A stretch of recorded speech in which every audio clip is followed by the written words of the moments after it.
ఓ నియోజకవర్గంలో ఓ అభ్యర్థికి deposit దక్కకపోయినా MLA అయ్యారు. అదెలా సాధ్యం అనుకుంటున్నారా?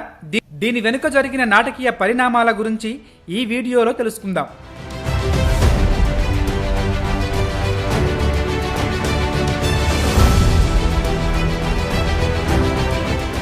ఎన్నికల్లో పోటీ చేయాలనుకున్న అభ్యర్థి నామినేషన్ సమయంలో కొంత డబ్బును కట్టాల్సి ఉంటుంది. పోలైన మొత్తం ఓట్లలో ఆ అభ్యర్థికి నిర్ణీత ఓట్లు వస్తేనే ఆ డబ్బును తిరిగి ఇచ్చేస్తారు. ఒకవేళ ఆ ఓట్లు రాకపోతే ఆ డబ్బును తిరిగి ఇవ్వరు. ఈ పరిస్థితినే డిపాజిట్ కోల్పోవడం లేదా డిపాజిట్ దక్కకపోవడం అని అంటుంటారు. అయితే 1952లో మద్రాసు రాష్ట్రంగా ఉన్నప్పుడు విశాఖ జిల్లా పరవాడ నియోజకవర్గం నుంచి 9 మంది పోటీ చేశారు. అక్కడ మొత్తం 60,780 ఓట్లు ఉండగా 25,511 ఓట్లు పోలయ్యాయి. సిపిఎం తరపున బరిలోకి దిగిన వీరభద్రం అనే అభ్యర్థికి అత్యధికంగా 7,064 ఓట్లు వచ్చాయి.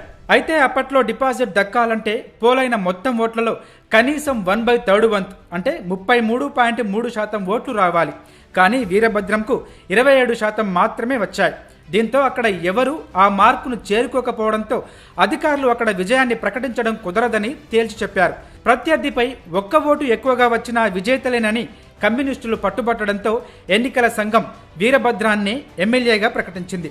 ఆ తర్వాత జరిగిన ఎలక్షన్ల నుంచి అంటే 1955 నుంచి ఈ విధానంలో మార్పులు తెచ్చారు.